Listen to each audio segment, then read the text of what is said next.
मतलब ये real story है, इसमें सिर्फ एक दर्द डेवलप कर रहे हो आप।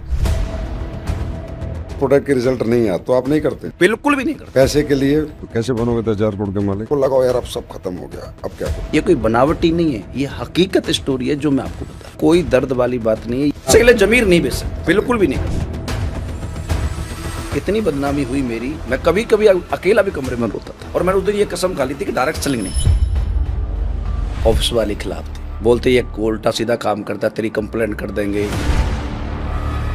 मैं उनसे लड़ता, मैं किसी की सुनता नहीं था। सच बता रहा हूँ, आज भी करने का कोई विचार नहीं था, क्योंकि अंदर से टूटा हुआ।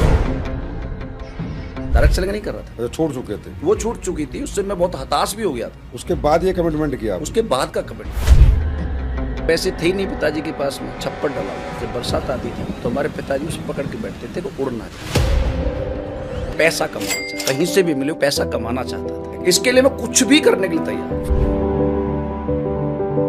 बहुत बड़ी ट्रेजेडी भी हुई थी। मन तो मेरा भी कर रहा था सर कि मैं लौट जाऊं, लेकिन मैंने अपनी वाइफ से कहा कि देख मैं आऊंगा तब भी मुझे 6-7 घंटे लगेंगे, अब तू जो कर सकती है वो करना। घर वालों को भी यही प्रेशर था, तो और कोई रास्ता था नहीं, मजबूरी थी। मैं उस दिन बहुत रोया था। मेरी बेटी मेरे हाथ में हाथ लेके बैठी हुई थी और मुझे ये फील करा रही थी कि पापा जो आपने किया है ना, वो कोई कर नहीं सकता। लीडिंग लीडर्स के पॉडकास्ट में एक बार फिर आपका स्वागत है। आज हमारे बीच फिर एक प्रतिभाशाली, एक कामयाब व्यक्ति जिन्होंने अपने क्षेत्र में बहुत बड़ी कामयाबी हासिल कुछ ही दिनों में की है। आज वो हमारे बीच में आए हुए हैं और उनका क्षेत्र है डायरेक्ट सेलिंग। डायरेक्ट सेलिंग की दुनिया का एक ऐसा नाम जो देश नहीं विदेशों तक भी आज प्रचलित है। लोग उन्हें सुनना चाहते हैं, उनके जैसा बनना चाहते हैं। तो वो ग्रेट पर्सनैलिटी आज हमारे बीच में हैं, जिनके साथ आज हम बात करेंगे, सुनेंगे, समझेंगे और सीखेंगे। तो डायरेक्ट सेलिंग की दुनिया के एक और दिग्गज रामवीर सिंह जी, आपका लीडिंग लीडर्स पॉडकास्ट में बहुत बहुत स्वागत। थैंक यू सर, आपका धन्यवाद कि मुझे आपने यहाँ पर बोलने का मौका दिया। और मैं अपने आप को सौभाग्यशाली मानता हूँ कि आज आपके सामने बैठा हूँ और आप मुझसे बात कर रहे हैं, ये मेरा सौभाग्य है। आज के इस पॉडकास्ट में हम गहराई तक आपको जानेंगे, जो शायद हम नहीं जान पाते, क्योंकि इतनी फुर्सत से कभी हमारे बीच बातें नहीं होती और जनता के बीच तो होती नहीं है। तो सारे लोगों को, इस इंडस्ट्री के डायरेक्ट सेलर्स को इस पॉडकास्ट में बहुत कुछ आपसे जानने, सीखने, समझने को मिलेगा। तो रामवीर सर, सबसे पहले ये पूछना चाहता हूँ कि आपका जन्म कहाँ हुआ? सर मेरा जन्म हुआ डिस्ट्रिक्ट अलीगढ़ यूपी में, तहसील इगलास। एक गांव पड़ता है छोटा सा, 70 घर है उस गांव में। एक छोटा सा गांव है नगला बलराम, तो वहाँ मेरा जन्म हुआ। और परिवार की बात करूं तो हम 5 भाई हैं, 2 बहनें हैं। 2 बहन मुझसे छोटी हैं, मैं 5 भाइयों में छोटा हूं। तो 7 लोगों का आपका परिवार है? जी सर। तो आपके पिताजी ने कुछ फैमिली प्लानिंग वगैरह नहीं की कि मतलब पूरी एक फौज बना दी? सर उस टाइम पर फैमिली प्लानिंग होती नहीं थी, और अच्छा हुआ कि नहीं थी, क्योंकि यदि फैमिली प्लानिंग होती तो शायद मैं आ ही नहीं पाता इस दुनिया में। तो अभी उसके बाद आपकी शादी, बच्चे? सर मेरी 2 बच्चे हैं, एक बेटा है और एक बेटी है। शादी कब हुई थी? शादी मेरी हुई सर 2005 में। अच्छा रामवीर सर, कई बार जब हम आपको देखते हैं, सुनते हैं स्टेज पे, तो आप पढ़ाई की बहुत बात करते हैं कि मैं पढ़ने जाता था, नंगे पैर जाता था और एक बोरी लेके जाता था। तो सरकारी स्कूल तो हमने भी देखे ऐसी बातें, स्लेट लेके तो हम भी गए हैं। तो क्या था, मतलब नंगे पैर आप क्यों जाते थे और मतलब बिना चप्पलों के क्यों चले जाते थे और बोरी क्यों लेके जाते थे? मैं आज जानना चाहता हूँ आपसे। सर ऐसा है कि हमारे गांव में तो स्कूल था नहीं। अच्छा, नगला नगला नगला बलराम में स्कूल नहीं था। खेड़िया गुर्दे में हमारा एक माजरा पड़ता है, वहाँ पर प्राइमरी स्कूल था। अब हम 7 बच्चे हैं घर में। अब पिताजी के पास इतना पैसा था नहीं कि वो सबके लिए सारी चीज़ें ला सके। वहाँ बैठने के लिए कुछ होता नहीं था। क्या करते थे आपके पिताजी? मेरे पिताजी खेती करते हैं सर, और खेती भी बहुत ज़्यादा नहीं है, 20 बीघा खेती है। और उसमें भी सबसे बड़ी प्रॉब्लम थी कि इतना पानी आ जाता था हमारे गांव में, बाढ़ आ जाती थी तो फसल नष्ट हो जाती। कोई नदी लगती है क्या आपके पास? एक नाला लगता था, तो उसकी वजह से पूरे गांव में बहुत बड़ा मतलब संकट आ जाता था। लोग जाकर के टीले पर भी रहते थे। तो स्कूल मतलब आपके गांव में भी नहीं था, दूसरे गांव में जाना पड़ता? दूसरे गांव में जाना तो पड़ता फिर नंगे पैर क्यों जाते थे? सर मजबूरी थी, कोई नंगे पर जाना शौक नहीं है, लेकिन पैसे थे ही नहीं पिताजी के पास में। सरकार से भी कर्जा ले लेते थे, वो भी नहीं चुकता था। पैसे थे नहीं तो पैदल ही जाना पड़ता था और नंगे पैर ही जाना पड़ता था। और बोरी इसीलिए ले जाते थे कि वहाँ बैठने के लिए, नीचे बिछाने के लिए कुछ नहीं था, तो मैं अपनी बिछानी पड़ती थी वो। तो स्कूल में कुर्सियां उर्सियां नहीं होती? ना कुर्सी का तो कोई मतलब ही नहीं है सर। जमीन पे, फर्श पे जमीन बैठ के? फर्श में बैठ के पढ़ते थे सर, कच्चे में बैठ के। कहाँ तक पढ़े हो आप? मेरी पढ़ाई सर 12वीं क्लास तक हुई है और मैंने बीए फर्स्ट ईयर में एडमिशन ही लिया था, तो बस फर्स्ट में, तो फिर वहाँ से मेरी जॉब की शुरुआत हो गई थी। फर्स्ट ईयर में मतलब उन्हें फाइनल कब कंप्लीट नहीं किया? सर यूँ नहीं किया कि घर में बहुत तंगी थी, पैसा था नहीं, तो अब मैं ये सोच रहा था कि यार अपने परिवार का सहारा कैसे बनूं। मैंने 7th क्लास में भी एक इंश्योरेंस कंपनी को ज्वाइन किया था। 7th क्लास में आप जानते होंगे पियरलेस कंपनी का नाम सुना होगा आप। हाँ सुना ना, पीएलएस। हाँ, तो मैंने एक के साथ एक मीटिंग भी अटेंड की है। तो मैं चाहता था अपने घर में कुछ इनकम करूं, तो 12वीं करते मेरे दिमाग में यही था कि मुझे जो भी मिल जाए ना मैं वो ज्वाइन कर लूं, और घर वालों का भी यही प्रेशर था कि भाई कुछ कहीं ना कहीं कुछ करो। और मुझे 12वीं करते ही आर्मी में पता लगा, मेरे 2 भाई आर्मी में थे, ताऊ जी के लड़के, तो उन्होंने पूछा, मैंने उन्हें, भैया कैसे जाते हैं आर्मी में? तो कि आदमी वही करता है जिसको समझ में आता है या देखता है, तो और कोई रास्ता था नहीं, आर्मी थी। तो उसकी तैयारी करी 6-7 महीने अच्छी तरह से, और आगरा में मैंने भर्ती देखी और मैं पहली भर्ती में सेलेक्ट हो पहली बार में? गया, पहली बार में सेलेक्ट। तो क्या रैंक था आपका आर्मी में? आर्मी में सिपाही अच्छा। और क्लर्क ट्रेड था मेरा, और सिपाही से मैं भर्ती हुआ। क्या उम्र थी जब आप भर्ती हुए थे? मैं सर मेरी उम्र थी उस टाइम 18 साल। 18 साल? जी सर। 18 साल में मतलब आप कमाना शुरू कर दिया था? 18 साल में कमाना शुरू कर दिया था सर। मैं जब गया था तो मैं पहली बार ट्रेन में बैठा था, उससे पहले मैं कभी ट्रेन में नहीं बैठा। 18 साल तक आप ट्रेन में भी नहीं बैठे? नहीं, भर्ती होने के जब मैं गया था, अहमदनगर मेरा सेंटर था, आर्मड कोर, तो मैं पहली बार ट्रेन में बैठा था। पूरी जिंदगी 18 साल के कालखंड में? जी, मैं गलती से एसी डब्बे में घुस गया, फिर? वहाँ टीटी आ गया, बोला ये तो आपका ऑथराइज ही नहीं है। लेकिन ऑथराइज क्या होता है मैं पता ही नहीं था।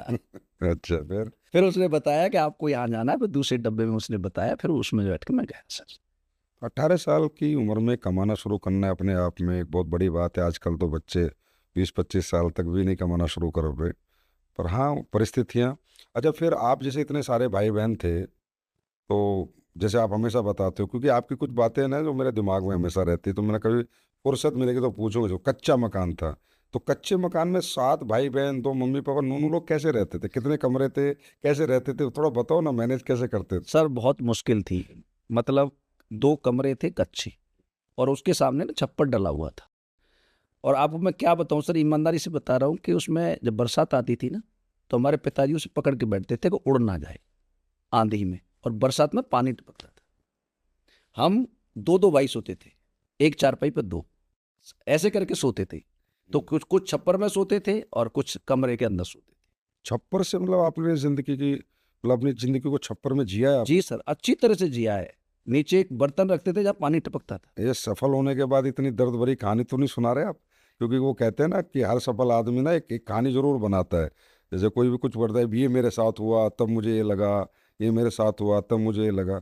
मतलब ये रियल स्टोरी है, इसमें सिर्फ एक दर्द डेवलप कर रहे हो आप? सर इसमें कोई दर्द वाली बात नहीं है, ये मेरे जीवन की हकीकत कहानी है। और ये मैं जो बता रहा हूँ, मेरे गांव वालों से पूछ सकते हो, मेरे रिश्तेदारों से पूछ सकते हो, आप किसी भी मेरे भाई से पूछ सकते हो जा करके। ये कोई बनावटी नहीं है, ये हकीकत स्टोरी है जो मैं आपको बता रहा मतलब एक 9-7 भाई बहन, मम्मी पापा, और कितने कमरे बताए आपने? हूँ। 2 कमरे। 2 कमरे में जीवन निकालते थे। जी तो जैसे आप पढ़ने जाते तो उस टाइम पे इतनी आर्थिक स्थिति कमजोर तो आपने देख ही ली, इतनी परेशानियां उठा रहे थे, तो पढ़ते पढ़ते मन में क्या विचार आता था कि क्या करूंगा बड़ा होके मैं क्या बनूंगा? उस टाइम तो ऐसा कोई बड़ा विचार था नहीं, क्योंकि गांव में रह रहे थे। एक ही विचार था मन में कि यार जैसे तैसे हो, बस अपने घर की मदद कर पाए, कहीं से कुछ कमा पाए। क्योंकि इतना बड़ा परिवार है, पिताजी अकेले, खेती बहुत कम है, जिंदगी चलेगी कैसे?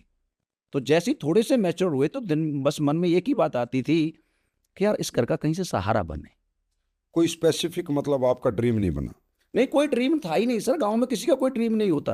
अच्छा, ना जी ना, कोई ड्रीम नहीं होता। कि भाई मैं पायलट बनूंगा, आर्मी ऑफिसर बनूंगा, या फौज में जाऊंगा, टीचर, ऐसा कोई स्पेसिफिक ड्रीम नहीं था? सर पायलट फायलट के तो नाम भी नहीं सुने हमने। वहां पर छोटा सा गांव में 70 घर है, उस गांव में बीए बीएससी के बाद एजुकेशन क्या होती है ये भी नहीं पता था। फिर जैसे आप आर्मी में चले गए, तो आर्मी में जाके जीवन सेट हो गया था कि भाई अब लाइफ सेट हो गई, अब तो पैसे वैसे कमाने लगे, तनख्वाह मिलने लगी, कि घर परिवार, फिर कैसा आर्थिक स्थिति हो चुकी थी सेट? आर्मी में जाकर के सर हाँ थोड़ी सी रिलीफ मिली, क्योंकि भाई बहनों की शादी हुई, मेरी भी हुई, थोड़ा कच्चे से पक्का घर भी बना। रिलीफ, काफ़ी रिलीफ मिला उससे। लेकिन ऐसा नहीं था कि सारे सपने पूरे हो गए हों, हम जो ज़िंदगी चाहें वो जी लें, जो पहनना चाहें वो पहन लें, जो खाना चाहें वो खा लें, ऐसा कुछ नहीं था। हैंड टू माउथ था। पहले से बेहतर होगी हाँ, लेकिन। पहले से थोड़ी बेटर। तो आपके और भाइयों की नौकरी भी लगी? आप जैसे 5 भाई थे तो और 4 भाई, उनका क्या रहा? बड़े भैया मेरे प्राइवेट नौकरी करते थे, उन्होंने 50-60 रुपए महीने से शुरुआत की थी। उससे छोटे तो गाँव में खेती करते थे। उससे बीच वाले जो थे वो जयपुर में एक प्राइवेट जॉब कर रहे थे, और मेरे से जो बड़ा भाई था वो भी गाँव में था। अच्छा, वो 2 भाई गाँव में थे और 3 भाई आप लोग नौकरी, तो कहीं न कहीं घर में काफ़ी सहारा हो गया होगा, आर्थिक स्थिति कुछ ठीक हुई होंगी पहले से। पहले से मतलब ठीक हो गई थी, खाने लग गए थे ढंग से। पढ़ाई में कैसे थे रामवीर जी आप? पढ़ाई में सर मैं बहुत अच्छा था।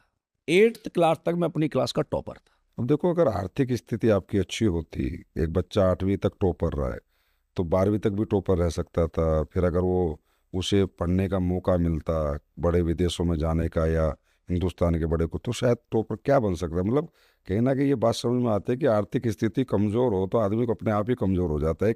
एक मजबूत और शक्तिशाली आदमी भी कमज़ोर हो जाता है। तो ये डायरेक्ट सेलिंग का आपकी ज़िंदगी में कैसे आना हुआ? डायरेक्ट सेलिंग के बारे में मैं कुछ जानता नहीं था सर। मुझे तो एक आदमी ने, हरिंदर सिंह नाम है उनका, उन्होंने सबसे पहले आपसे ही मिलवाया था। और डायरेक्ट सेलिंग को मुझे आपसे ही जानने का मौका मिला। इससे पहले मैं डायरेक्ट सेलिंग के बारे में कुछ नहीं जानता। अच्छा। हाँ, पैसा कमाना चाहता था, एक्स्ट्रा पैसा कहीं से भी मिले, कुछ काम करने का मौका मिल जाए नौकरी के साथ साथ, तो मैं पैसा कमाना चाहता था। मैं कोशिश कर रहा था, और उस कोशिश में मुझे आप डायरेक्ट सेलिंग को लेकर के मिले। और मैं सच बता रहा हूँ सर, जब आपने मुझे वो प्लान दिखाया, मुझे आज भी याद है, टीन शेड में बैठे हुए थे हम, और पसीना टपक रहा था आपका, कम्बैट ड्रेस पहनी हुई थी आपने, मुझे आपके सुन करके मुझे बहुत अच्छा लगा था। तो कौन से साल की बात है ये? मैं तो भूल गया। ये सर 2008 की बात है। डायरेक्ट सेलिंग में रामवीर सिंह का उदय 2008 में। 2008। तो आर्मी में रहते हुए आप क्लर्क थे, तो क्लर्क में क्या होता है, आपके होते हैं ऑफिशियल काम। तो आपको तो डेली ऑफिस जाना ही जाना है और आप छुप नहीं सकते, क्योंकि आपके डॉक्यूमेंटों के काम होते हैं। हम लोग थे दूसरे ट्रेड के, तो हम तो कभी इधर उधर घूम जाते थे, भाग जाते थे, अपना टाइम निकाल लेते थे। पर क्लर्क जो होता है उसको तो जिम्मेदारी के काम है सारे। सुबह ऑफिस जाना 10 बजे, शाम को 7 बजे से पहले। क्लर्क तो नहीं छुटता आर्मी में, मैंने खुद देखा है। तो आप कैसे टाइम निकालते थे? सर मैं आर्मी में रहता था, सबसे पहले तो मेरे ऑफिस वाले खिलाफ थे। अच्छा। बोलते ये उल्टा सीधा काम करता है, तेरी कंप्लेंट कर देंगे, और उसको बता देंगे, इसको बता देंगे। लेकिन मैं किसी की सुनता नहीं था, ना मैं उनसे लड़ता था। मैं वहाँ से चुपचाप निकलता था। मेरा उद्देश्य था कि मुझे रोज 2 लोगों से मिलना है, जैसा कि मेरी अपलाइन ने मुझे बताया था कि घर जब घुसना कि 2 लोगों से मिलना। अच्छा। ये मेरा रूटीन था, चाहे मुझे रात के 12 बज जाए, 1 बज जाए, लेकिन मुझे मिलना 2 प्रेजेंटेशन डेली देनी। वो दे देते आप? हाँ, मैं देता। तो रामवीर सर, मैं ना हर व्यक्ति से जीवन में एक बात ज़रूर पूछता हूँ कि या तो मुझे लगता है कि मेरे साथ ऐसे ही हुआ था। ज़िंदगी का ऐसा कोई इंसिडेंट है जो आपको बहुत प्रेरणा दे गया हो, प्रेरित कर गया हो कामयाबी के लिए, कि यार किसी भी हद तक कुछ भी करके, कोई भी काम करके मुझे कामयाबी प्राप्त करनी करनी, ऐसी कोई आपकी लाइफ की कोई घटना? हाँ सर, एक बहुत इमोशनल घटना है मेरे जीवन की, कि मैं दिल्ली में था, पोस्टेड आर्मी हेडक्वार्टर। तो द्वारका सेक्टर 1 पे एक स्कूल है, आइकॉनिक, उसमें मेरी बेटी पढ़ने जाती थी, और मैं उसे एक दिन छोड़ने जा रहा था। तो बाइक पर आगे बैठी हुई थी, पहली क्लास में, छोटी सी। तो रेड बत्ती पे द्वारका सेक्टर 1 की पे, और गाड़ियां रुकी, मैं भी रुका।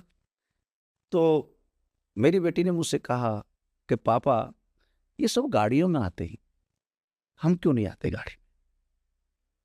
मैं सर 10 सेकंड तक बोल नहीं पाया, उसे जवाब नहीं दे पाया, बिटिया को अपनी? बेटिया को। फिर मैंने उससे कहा, छोटा बच्चा कुछ भी बोल सकता। कुछ वो नहीं जानती मेरे पापा क्या है कैसा है, उसे तो सही। सब इंसान इंसान लगते हैं। मैंने उससे उस चौराहे पे खड़े होकर एक दिन कहा था, मैं कि बेटा, आज तो मुझे नहीं पता, लेकिन जीवन में एक दिन ऐसा जरूर लाऊंगा कि तेरी सपनों की कार में तो ये स्कूल छोड़ने में जरूर जाऊं। जब आपको ये भी नहीं पता था कि अब इसके आगे क्या करोगे? कुछ नहीं पता था, और उसे एक प्रॉमिस और किया था कि तेरा एक बर्थडे विदेश में जरूर मनाऊंगा। ये 2 शब्द मैंने चौराहे पे खड़े होकर द्वारका सेक्टर 1 की रेड बत्ती पे अपनी बेटी से? अपनी बेटी, मेरी आंखों में आंसू थे। उस टाइम आप डायरेक्ट सेलिंग करते थे? नहीं, डायरेक्ट सेलिंग नहीं कर रहा था। तो वो जो डायरेक्ट सेलिंग आपने 2008 में शुरू करी थी, उसका क्या हुआ? वो तो जब तक छूट चुकी थी सर, अच्छा, छोड़ चुके थे। वो छूट चुकी थी, उससे मैं बहुत हताश भी हो गया था। उसके बाद ये कमिटमेंट किया आपने? उसके बाद का कमिटमेंट है सर। ये घटना आपकी लाइफ की सबसे प्रेरणादायक घटना रही। प्रेरणादायक, इसके लिए मैं कुछ भी करने के लिए तैयार हूं। फिर आपने माइंड में सेट किया होगा कि ये करूंगा, वो करूंगा, ऐसे करूंगा, वैसे करूंगा, लेकिन गाड़ी तो जरूर लेनी है, बेटी का विदेश में, ऐसे तो सोचते होगे ना रोज रात को। जी सर। अब ऐसी कोई घटना बताओ जिस घटना से आपके अंदर बहुत हरासमेंट आ गई हो लाइफ में, कि यार अब क्या होगा, मैं कैसे, मतलब कुछ ऐसा हुआ जिंदगी में? क्योंकि आदमी को काम करते करते ना फेलियर सक्सेस आती रहती है, कभी रिजल्ट पॉजिटिव नेगेटिव होते हैं। तो कुछ लोग कहते हैं टूट जाते हैं और कुछ लोग कहते हैं जुड़ जाते हैं, होता है सबकी ज़िंदगी में। तो आपकी ज़िंदगी में ऐसा कोई मौका जहाँ आपको लगा हो यार अब सब खत्म हो गया, अब क्या करूँ? बिल्कुल हुआ सर।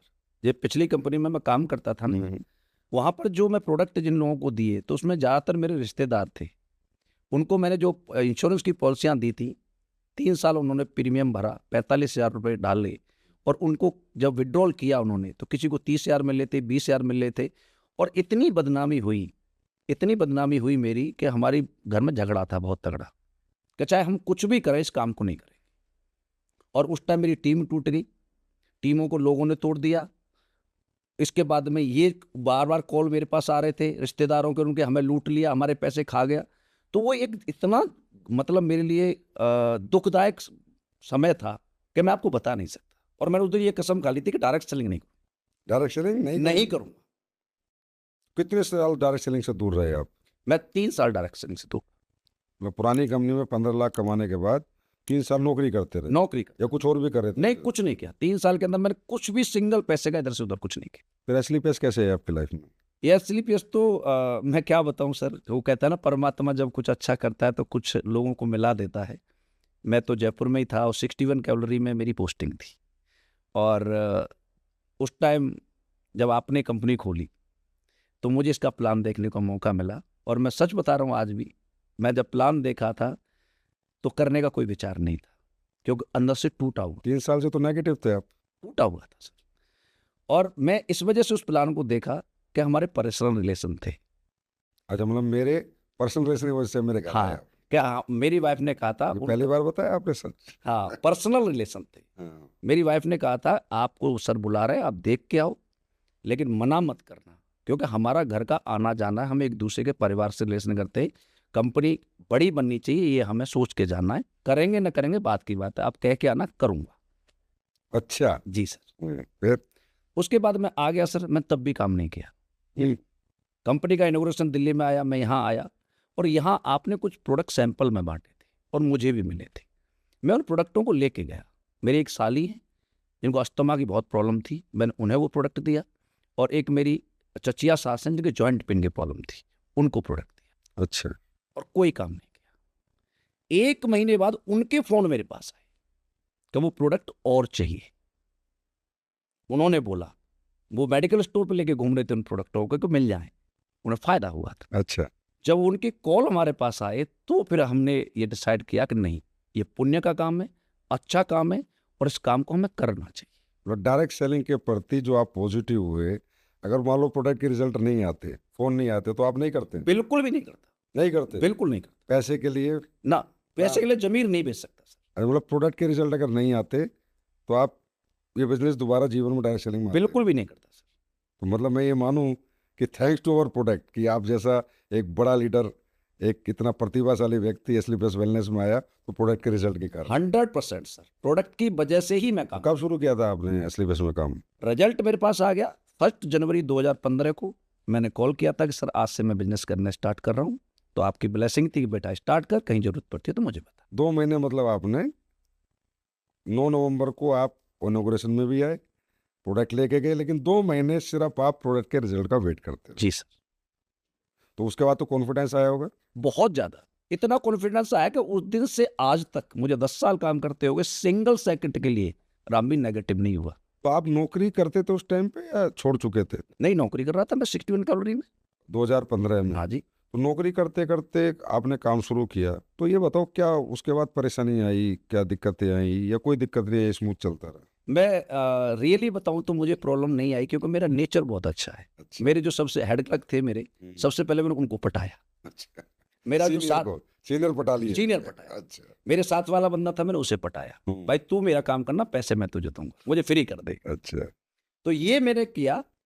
मुझे आर्मी में रहते रहते कोई प्रॉब्लम नहीं आई काम करने में। अच्छा, करते थे वहाँ काम? हाँ, मैं काम करता था, वहाँ भी मेरा यही रूल था। कितने साल आर्मी में रहते रहते स्लीपर्स में काम किया आपने? मैंने सर 18 महीने।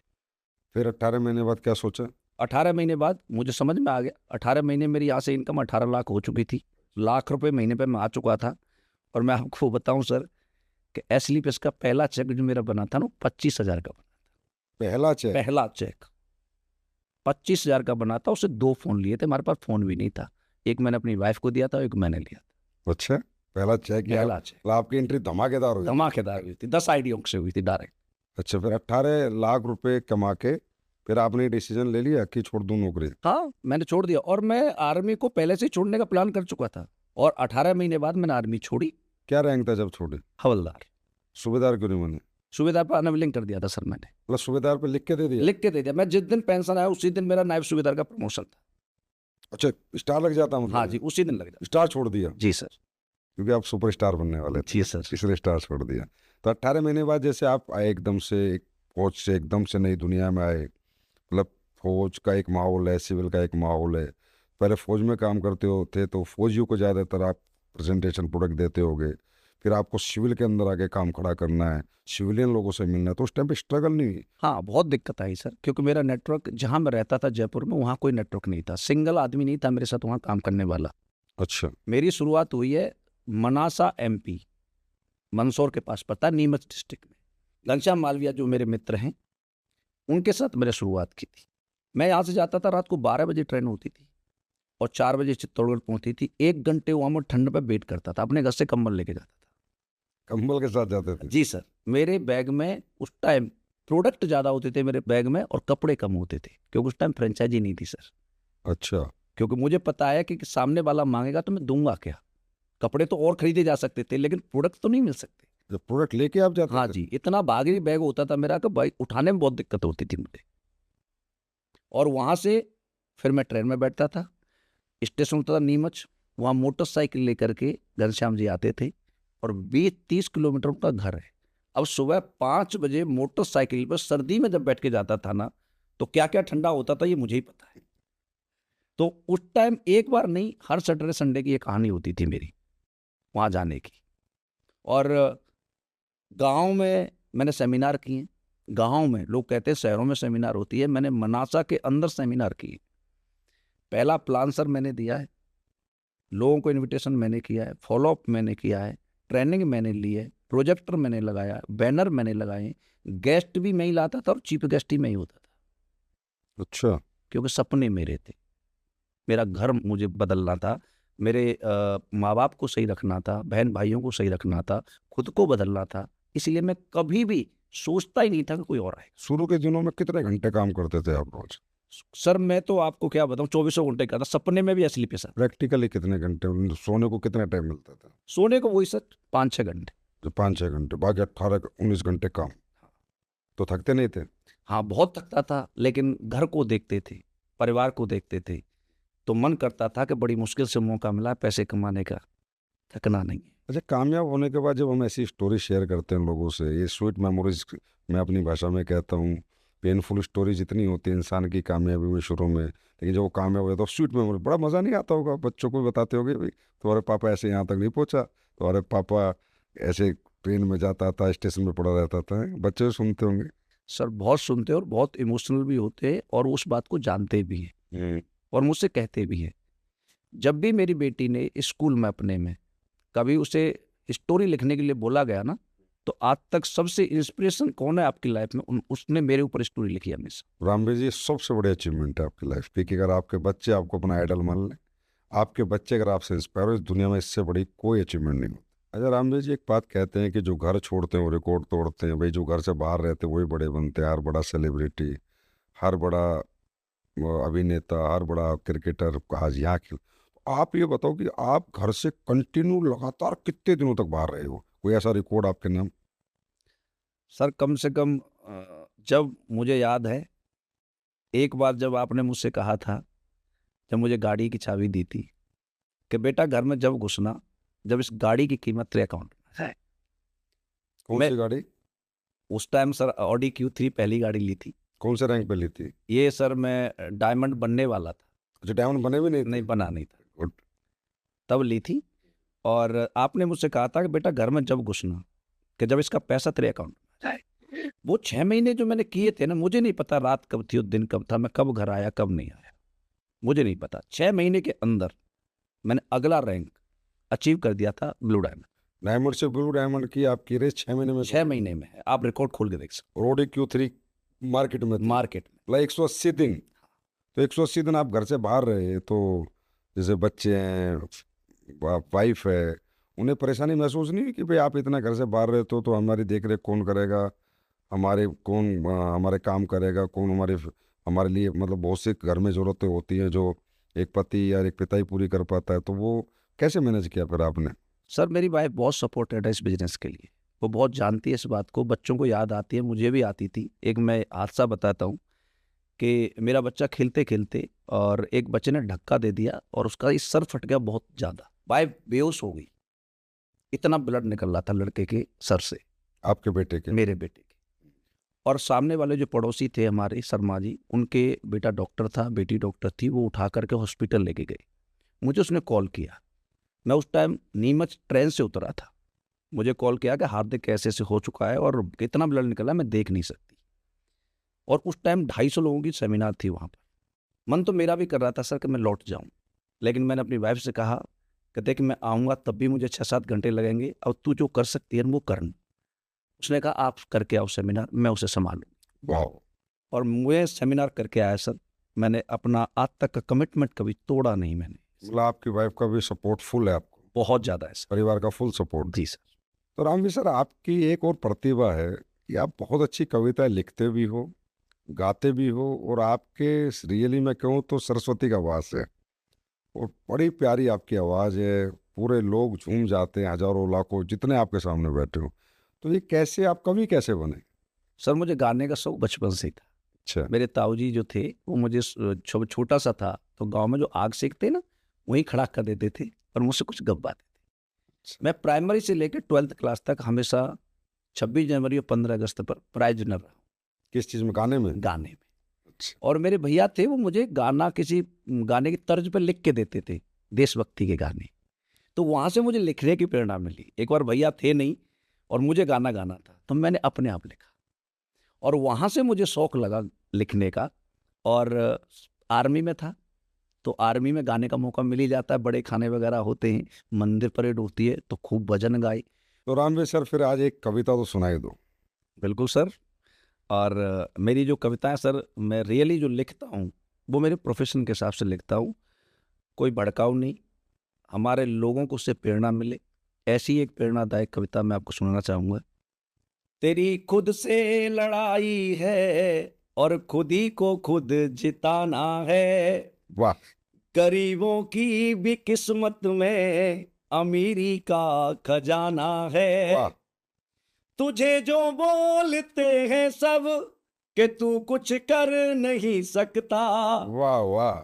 जमाने को इसी रास्ते से बन करके दिखाना है। क्या बात। Thank you sir. लिखते वाकई में आप बहुत अच्छा हो और गाते भी बहुत अच्छा हो। मेरा तो ऐसा मन करता है कि मैं सुनता ही रहूं आपको। बहुत अच्छा लिखते हो। Thank you sir. ये मतलब आप मेरा ये बहुत बड़ा शौक था जो आज अच्छा, पूरा हो रहा आपका है। एक शौक और है, आप हर बार कृष्ण जन्माष्टमी पे एक बहुत बड़ा प्रोग्राम करते हो, तो श्री कृष्ण के भक्त हो आप। हाँ सर, प्रभु की कृपा से उनका आशीर्वाद है और हर जन्माष्टमी पर उनका प्रोग्राम कराने का मौका मिलता है तो बड़ी खुशी मिलती है सर। उसमें बहुत अच्छे भजन गाते हो। हाँ, खूब भजन गाते हैं, मंडली बुलाते, कीर्तन मंडली, और हर जन्माष्टमी पर ये काम करने का मौका मिलता है। और मैं सच बताऊं सर कि ये मैंने तभी से करना शुरू किया है जब मैं जयपुर में आया था और SLP से स्टार्ट की थी। पिछले कुछ महीनों से तो क्या पता नहीं आपके सोशल मीडिया पे क्या चमत्कार हो रखा है कि श्री कृष्ण भगवान की कौन सी कृपा है कि आपका तो ऐसे बूस्ट हो गया कि एक रील है साहब, वो 188 million, 188 million is a very big figure, वहाँ तक पहुँच गई हैं और इतने मिलियंस में जा रही हैं। अभी आप तो बिल्कुल एकदम रॉक स्टार बन चुके हो। मतलब आप तो एक तो दिखने में बहुत स्मार्ट हो। अभी उम्र मैं पूछूंगा नहीं क्योंकि वो सबको पता चल जाएगा, मेरे हिसाब से तो 22-23 साल के हो। ये तो प्यार है सर आपका। मैं इंस्टा देख रहा था एक दिन, 188 मिलियन, 40 मिलियन। तो अच्छी बात है कि देश के लोग आपको सुन रहे हैं, आपको देख रहे हैं, मुझे बड़ा अच्छा लगता है। सर ये सब प्रभु भगवान का चमत्कार है और लोगों का प्यार है। अपना कुछ नहीं है, अपना सिर्फ टूटे फूटे शब्द जो लिखते हैं वो लिख देते, ये उनका प्यार है। हाँ, पर मैं ये जरूर सोचता हूँ जब भी बोलता हूँ कि ईमानदारी से बोलना है, किसी को धोखे वाली बातें नहीं करना है, सच्चाई बतानी है, समाज की सच्चाई बतानी है। कोई फेक बात मैं अपनी स्पीचों में नहीं करता हूँ, तो ये लोग उसे पसंद करते हैं। उनका ये प्यार है, उनकी ब्लेसिंग है और सरस्वती माँ का आशीर्वाद है कि मैं अच्छा गा पाता हूँ। तो सर, मैं अभी आपकी एक स्पीच सुन रहा था, उसमें आपने कहा कि मेरी बेटी यूएस में पढ़ने गई है। तो आपने पहले से सोचा था कि बेटी को यूएस पढ़ाऊंगा? सर पहले से तो ऐसा कुछ नहीं सोचा था, इस ऐसी स्थिति नहीं थी कि हम उसे विदेश पढ़ाएं। लेकिन जैसे जैसे हम जयपुर में आए, हमें ये कंपनी मिली, तो मुझे वो चौराहे वाली बात याद आ गई कि यार अभी मौका है, विदेश में इसका बर्थडे मनाना है। तो क्या पता है कि विदेश में पढ़ने चली जाए, तो उसके स्कूल बदलवाता गया। जैसे जैसे मेरे पास पैसा आता गया, अच्छा। मैं जयपुर में 4 स्कूल बदलवाए सर उसके। अच्छा। हाँ, लास्ट में वो JPIS में पढ़ी है, जो बहुत अच्छा स्कूल है, राजस्थान का नंबर 1 स्कूल है। और उसमें उसने अपनी पढ़ाई में अच्छा किया और उसका US में सिलेक्शन हुआ सर। आप यूएस छोड़ने गए थे अपनी बेटी को खुद, आप बता रहे थे? हाँ सर, मैं US छोड़ने गया था तो ये बताओ, जब आप यूएस छोड़ने गए, जैसे यहाँ से बैठे, क्योंकि पहली बात तो यूएस का तो वीज़ा ही बहुत क्रिटिकल है, हर एक आम आदमी का लगता नहीं है। और यूएस जाना और एक एक बड़े आदमी का एक ड्रीम है कि भाई मैं यूएस देखूं कैसा है। मैंने भी नहीं देखा, अभी तो मैं भी यूएस नहीं गया। तो जब आप यहाँ से चढ़े तो क्या भावनाएं थी, और जब आप वहाँ उतरे तो कैसा महसूस किया आपने उस टाइम पे कि एक बच्चा जो नंगे पैर स्कूल जाता था, बोरी लेके जाता था, 2 कमरों के कच्चे में, वो अपनी बेटी को यूएस छोड़ने जा रहा है पढ़ाने के लिए, तो उतरे तो कैसा, थोड़ा बताओगे वो कैसा फील रहा था? सर मैं क्या बताऊँ, वो बड़ा इमोशनल पार्ट था कि जब मैं उसे US लेके गया, वीज़ा तो बड़ी आसानी से मिल गया था। उसमें एक बहुत बड़ी ट्रेजेडी भी हुई थी कि जब मैं वीज़ा बनवाने गया था, उसी दिन मेरे भाई की डेथ हो गई थी। और मैं 15 दिन बाद उसे US लेके गया, तो यहाँ से जब चढ़े थे ना, तो बहुत इमोशनल था मैं। और मैं सोचते हुए जा रहा था कि यार कौन से पुण्य कर्म किए हमने कि आज एक कच्चे घर से आज मेरी बेटी को US लेके जा रहा हूँ, क्योंकि US से आगे सर अंतरिक्ष है और कुछ है नहीं। और मैं जब वहाँ उतरा जा करके, बहुत ज़्यादा इमोशनल था। और ज़्यादा इमोशनल कर दिया मुझे मेरी बेटी ने कि जब मैं होटल में लेके उसे पहुँचा, रेडिसन ब्लू में रुके थे हम वहाँ जाकर, और उसने मेरा हाथ पकड़ के मुझसे कहा, पापा आई प्राउड ऑफ यू। आपने जो किया है ना, वो कोई कर नहीं सकता। आपकी जो मेहनत है। आप अभी भी इमोशनल हो रहे हो थोड़े?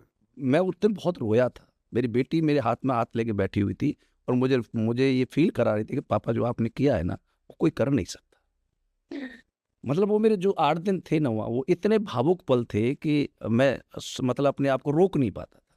मैं कभी कभी अकेला भी कमरे में रोता था कि यार क्या कर दिया। और मैं इसमें बिल्कुल कहना चाहूँगा सर, ये आपका आशीर्वाद था। और मेरी बेटी ने वहाँ ये कहा था मुझसे कि अंकल को मेरी तरफ से बहुत धन्यवाद देना कि उन्होंने हमारी ज़िंदगी बदल दी, नहीं तो हम यहाँ कभी नहीं पहुँच पाते। खुशी के आंसू थे? खुशी के आंसू थे। बड़ा, मतलब वो दर्द भूल गए होगे जितना आपने झेला, राते राते भाग दौड़ जो करी, सब भूल गए थे? सब कुछ भूल गया था, कोई दर्द याद नहीं था 8 सर। दिन यूएस का मजा, 8 8 दिन में US में रहा। यूएस में भी मैंने, कहाँ पर, आप तो सबसे टॉप की जगह पे रहे ना? यूनिवर्सिटी ऑफ कैलिफोर्निया UCSD में सर, यूसीएसडी। जो अमेरिका का स्वर्ग कहा जाता है। सबसे अच्छा क्लाइमेट है वहाँ का।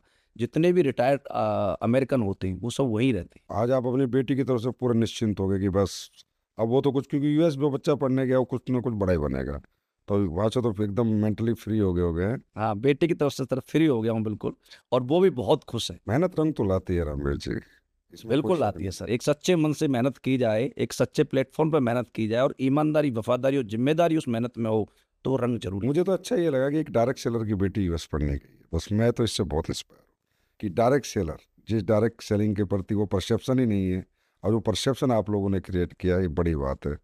तो इसके लिए तो बधाई हो पहले से ही कि आपकी बेटी को बहुत बड़ी बनेगी।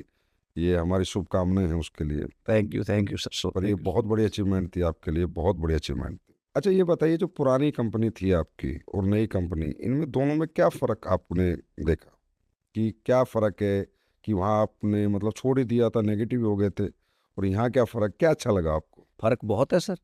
यहाँ हम जो काम कर रहे हैं, एक प्रॉपर सिस्टम है, जिसके हिसाब से हम काम करते हैं। यहाँ का जो प्रोडक्ट है वो लोगों की ज़रूरत का प्रोडक्ट है, यहाँ कोई थोपा नहीं जाता किसी के ऊपर। यहाँ जितने भी हमारे अपलाइन हैं वो बहुत अच्छी तरह से डायरेक्शन देते हैं हमारे को आगे बढ़ने के लिए। एक सिस्टम क्रिएट किया हुआ है और बहुत अच्छा एक प्लान हमारे को दिया है, जिसकी वजह से हम यहाँ तक पहुँचने में कामयाब हुए हैं। क्योंकि सब कुछ प्रोडक्ट से नहीं होता, हाँ प्रोडक्ट का रोल होता है, 60% रोल होता है। और जब प्लान अच्छा होता है तो सोने पर सुहागा हो जाता है, और उसमें सिस्टम और जुड़ जाए तो फिर सक्सेस होने के चांस और भी ज़्यादा हो जाते हैं। और सर अपलाइन अच्छा मिल जाए तो फिर तो भगवान मिल जाता है, फिर सक्सेस होने से उसे कोई रोक नहीं। सही मायने में आपने अपग्रेड किया, बेहतर। बेहतर। ऐसा तो नहीं है कि पुरानी कंपनी में भी, मैंने भी पुरानी कंपनी में बहुत कुछ सीखा है, बहुत वहाँ भी नॉलेज मिली है। बैड एक्सपीरियंस कभी होता ही नहीं इंसान का, या तो कहते हैं ना वो सीखता है या जीतता है, तो सीखने को तो काफ़ी कुछ मिला है। बिल्कुल सर, वो सिखलाई जो थी उसी से तो मैं यहाँ तक पहुँचा। क्योंकि इस कंपनी में जब मैं आया सर, मैं काम कर रहा था, तो मैं क्या बताऊँ सर, मेरे तो अपलाइन आप ही थी और मैं आपको बार बार बुला नहीं सकता था, बिकॉज आप कंपनी के एमडी थे, पूरी कंपनी को आपको संभालना था, तो मैं आपको कैसे बुलाता। हाँ, मेरे को जब भी ज़रूरत पड़ती थी मैं आपको कॉल करता था, आपके पास आता था, आप मुझे डायरेक्शन देते थे। लेकिन मैंने जीवन में आपको भगवान की तरह माना है, और आपने जो कहा है मैंने उसे अपने जीवन में किया है। लोग सुनते हैं, करते नहीं, मैंने किया है उसे। लेकिन वैसे आप सेल्फ मेड पर्सनैलिटी भी मैं कहूँगा, क्योंकि रियली में आपने अपने दम पे इतना बड़ा एम्पायर खड़ा किया है, और आप सेल्फ मेड तो आपने वाकई में प्रूव करके दिखाया है कि एक व्यक्ति अगर ठान ले तो कुछ भी कर सकता है। अच्छा, मैं ये पूछना चाहता हूँ भी आपसे कि डायरेक्ट सेलिंग में ऐसी कोई 5 बातें बताएं जिनको फॉलो करके आप यहाँ पहुँचे। डायरेक्ट सेलिंग में सबसे पहली बात है सर, सक्सेस होना है तो, कि आपको अपना दिमाग नहीं लगाना। जो अपलाइन बताता है, अपलाइन कौन होता है? अपलाइन वो होता है जो आपसे पहले उन सारी समस्याओं से लड़ चुका होता है। अपलाइन को 100% फॉलो करना सबसे पहला काम है। दूसरा, जो सिस्टम बनाया है उस सिस्टम से बाहर नहीं जाना है, क्योंकि हमने कोई काम किए नहीं है, हमें नहीं पता। एक किसी आदमी ने सिस्टम बनाया तो सिस्टम बनाने में बहुत समय लगता है, और आप सिस्टम से बाहर जाके करने की कोशिश करोगे तो आप कभी नहीं कर सकते। तीसरा, अपनी टीम के साथ हमेशा ईमानदार रहना है। जो आपने कहा है उसे करना है, जो आप नहीं कर सकते उसे कभी कहना नहीं। कमिटमेंट बहुत जरूरी है। कमिटमेंट पे खरा उतरना 100%। चौथा, जो भी लीडर्स आपके साथ आए हैं उन्हें अपने बच्चे की तरह माने। क्यों माने? क्योंकि जिनके साथ पूरी जिंदगी हमें काम करना है उनसे हमें लगाव होना चाहिए, उनके साथ हमारी सारी चीजें शेयर होनी चाहिए, उनकी हेल्प करनी चाहिए, मतलब मोहब्बत होनी चाहिए। अपलाइन डाउनलाइन से डाउनलाइन अपलाइन से। हाँ, मेरे जीवन का एक सूत्र है सर, कि मेरी वजह से कोई करोड़पति बने या न बने, मेरी वजह से कोई बिजनेस छोड़ के नहीं जाना चाहिए। बहुत बढ़िया, वेरी गुड। पांचवा जो मैं फॉलो करता हूँ, कभी नेगेटिव नहीं होना, हमेशा पॉजिटिव रहना। सिचुएशन अप डाउन होता है, बिजनेस में सबकी में होता है, हमें कभी नेगेटिव नहीं होना। और बाई चांस कोई नेगेटिविटी आ रही है तो 100% अपने अपलाइन के पास जाओ, गले लगो, पैर छू, उनसे कहो सर मुझे ऐसे ऐसी चीजें आ रही, डिस्कस करो, बैठो मत लेकर के। क्योंकि छोटा सा गड्ढा यदि खुला रह जाए तो बड़ा गड्ढा बन जाता है, एक्सीडेंट हो जाता है। राम सर, नेगेटिव यहाँ होता क्यों व्यक्ति? कैरियर से नेगेटिव होना, मतलब मुझे तो आज तक जीवन में ये लॉजिक ही समझ में नहीं आया कि मैं नेगेटिव हो गया। मतलब मेरे फ्यूचर से, मेरी आती हुई कमाई से, मेरी आती हुई सफलता से, मेरी आती हुई कामयाबी से, नाम से, सम्मान से नेगेटिव हो कैसे सकता है? सर वो नेगेटिव होने का उनका कोई बड़ा कारण नहीं है, क्योंकि वो ऐसे इन्वायरमेंट से आते हैं जहाँ उनकी बड़ी सोच नहीं होती, उनके परिवार में या गांव में किसी ने ऐसा काम किया नहीं होता। और जब वो पहली बार ऐसे सिस्टम में आते हैं, क्योंकि उस काम को करना भी नहीं जानते, किसी सिस्टम में आज तक रहे नहीं है, तो सारी चीज़ों को एक्सेप्ट करने में उनको दिक्कत होती है, और रिजल्ट उनके अनुसार नहीं आता। रिजल्ट उनके अनुसार आता नहीं है।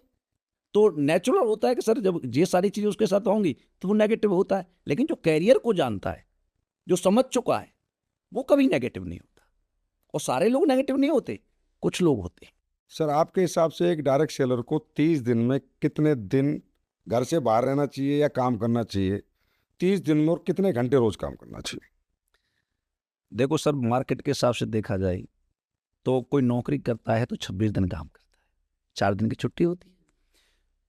नौकर 26 दिन काम करते हैं, और जो मालिक होते हैं वो 30 के 30 दिन काम करते हैं। और हम जो काम कर रहे हैं ये नौकर वाला नहीं है, ये मालिक वाला काम है। तो हमें 30 के 30 दिन मार्केट में रहना चाहिए। कितने घंटे काम करना चाहिए रोज? नौकर घड़ी देख के वापस आता है और मालिक धंधा देख के वापस आता है। हमारा कोई समय नहीं है, फिक्स नहीं है कि 4 घंटे करना, 10 घंटे करना, 15 घंटे करना है। हो सकता है 20 घंटे करना पड़े, टीम बैठी हुई तो 22 घंटे करना पड़े, हो सकता है पूरी रात भी जगना पड़े, और जगें हम। क्योंकि हमारा काम है, हमारा काम जब खत्म होगा तभी तो हम सोएंगे। कुछ लोग 2 घंटे काम करके कहते हैं कि मैं रोज डायरेक्ट सेलिंग करता हूँ और मैं तो डेली 2 प्रेजेंटेशन करता हूँ, 2 घंटे इस धंधे के लिए रोज निकालता हूँ। उनके लिए क्या मैसेज देना चाहेंगे? सर वो बिल्कुल झूठ बोलते हैं। 2 घंटे में कोई मालिक नहीं बनता, 2 घंटे में सक्सेस नहीं मिल सकती, 2 घंटे में उसके परिवार के सपने पूरे नहीं हो सकते, 2 घंटे में दुनिया में कोई भी बड़ा इंसान नहीं बना, वो कैसे बन जाएगा? नौकर 8 घंटे का है, जो नौकर बनना है तो उसको 8 घंटे देने, तो मालिक बनने वाले को तो मेरे ख्याल 8 से ज़्यादा ही देने पड़ेंगे। अनलिमिटेड टाइम होता है सर नौकर मालिक का। आप किसी भी मालिक को उठा लें, नौकर छोड़ के चले जाते हैं, मालिक ऑफिस में बैठे रहते हैं, कंपनियों में बैठे रहते हैं। कभी कोई मालिक जो होता है उसको घड़ी देख के वापस आता ही नहीं, उसका टाइमिंग हो ही नहीं सकता सर। आप 30 के 30 दिन काम करते हो? बिल्कुल सर, मेरे पास और कोई काम नहीं है इसके अलावा। मैं घर में एक सिंगल 1 मिनट भी कोई काम नहीं करता, तकिया भी उल्टी पड़ी हो मैं सीधी नहीं करता। अच्छा, जी, मेरा फोकस ही नहीं है उस पर, न मुझे घर से कोई प्यार है। सिर्फ काम। काम केवल एसलीप, इसके लिए आप 24 घंटे जगा लीजिए आप, मुझे कोई प्रॉब्लम। तभी आप इतने बड़े रैंक पे आए हो इतने कम समय पे। अच्छा, आपके हिसाब से जैसे अभी डायरेक्ट सेलिंग में तो महिलाएं भी आती हैं, मेल फीमेल आते हैं, एज ग्रुप भी आते हैं, कोई 20 से 25 साल के बच्चे आते हैं, 25 से 35 के लोग, 35 से सब तरह के लोग आते हैं। तो आपको क्या लगता है जल्दी कौन सक्सेस हो सकता है? किस एज ग्रुप का व्यक्ति यहाँ जल्दी सक्सेस हो सकता है? सर यंगस्टर, उसका रीजन है 20 साल से लेकर 30 साल तक के जो बच्चे हैं ये। क्यों? क्योंकि इनके सपने होते हैं, इनमें जान होती है, इनमें थकान नहीं होती, ये मेहनत कर सकते हैं, वही वही उम्र होती है कमाने की। तो मुझे ऐसा लगता है कि सबसे ज्यादा और फास्ट जो सक्सेस हो सकता है वो यंगस्टर। अच्छा, इसमें एक और बात है, अगर वो आया और मान लो 2 4 5 साल वो नहीं भी हुआ तो उसका तो और बड़ी लंबी लाइफ पड़ी है। बिल्कुल, 3 साल 5 साल कम से कम अपने आप को यहाँ एक्सपेरिमेंट कर सकता है, देख सकता है, और बाई चांस या सक्सेस नहीं हुआ तो और भी किसी सेक्टर को अपना सकता है। लेकिन यहाँ पर सबसे ज्यादा चांस सक्सेस होने के जो होते हैं वो यंगस्टर। लेकिन अगर दिल से मेहनत की जाए तो दुनिया में हर व्यक्ति हर जगह सक्सेस हो जाता है, ये भी किसी ने कहा और ये बिल्कुल सच है। तो हाँ, यंगस्टर में एक एनर्जी तो होती है, एक अलग ही पागलपन होता है, अलग ही जुनून होता है। पहली उसकी ज़िंदगी की सफलता का पहला प्रयास होता है और पहले प्रयास में हर आदमी सोचता है जल्दी सफल हो जाऊं।